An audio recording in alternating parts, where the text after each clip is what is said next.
Hi friends, welcome back to another working day in UAE series. మన ఇండియాలో ఎప్పుడు లేస్తే అప్పుడు బ్రేక్ఫాస్ట్ తినేది, కావాల్సి ఉంటే నిద్ర కోసం బ్రేక్ఫాస్ట్ స్కిప్ చేసేది. కానీ ఇక్కడ అలా కాదు. బ్రేక్ఫాస్ట్ కోసమనే మార్నింగ్ 5 o'clock నిద్ర లేవాలి. బస్సు మన కోసం 6 o'clock గేట్ దగ్గర ఉంటుంది. మార్నింగ్ ఆఫీస్కి వెళ్ళి రిపోర్ట్ చేసాము. మా వాడు ఎర్లీ మార్నింగ్ 6 o'clock రావడానికి కష్టంగా ఉంది, 8 o'clock బస్ అరేంజ్ చేయమని అడ్మిన్ అడిగితే ఇక ట్రైనింగ్ హాల్లోకి వెళ్ళి కూర్చుంటే ట్రైనర్ ఇంకా రాలేదని మా వాళ్ళు గేమ్స్ ఆడే వాళ్ళు గేమ్స్, నిద్రపోయే వాళ్ళు నిద్రపోతా ఉన్నారు. ఇక అలా లంచ్ టైం అయిపోయింది. ఇక్కడ ఉండే బాక్సెస్ లో ఉండేది వేరే క్యాంప్ నుంచి వచ్చిన లంచ్ పార్సల్స్ అనమాట. ఇక్కడ మా ఓన్ కంపెనీ మెస్ ఉంది, కానీ మా కంపెనీ పర్ పర్సన్ కి సెట్ అయిన అమౌంట్ పే చేస్తుంది క్యాంప్ కి, అందుకని అక్కడి నుంచి తెప్పించారు.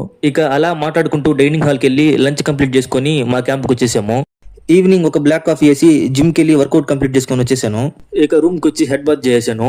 యూఏఈకి వచ్చిన తర్వాత డాండ్రఫ్ అండ్ హెయిర్ ఫాల్ చూస్తుంటే భయం వేస్తుంది. నా బాధ ఎవరితో చెప్పుకోనమ్మా.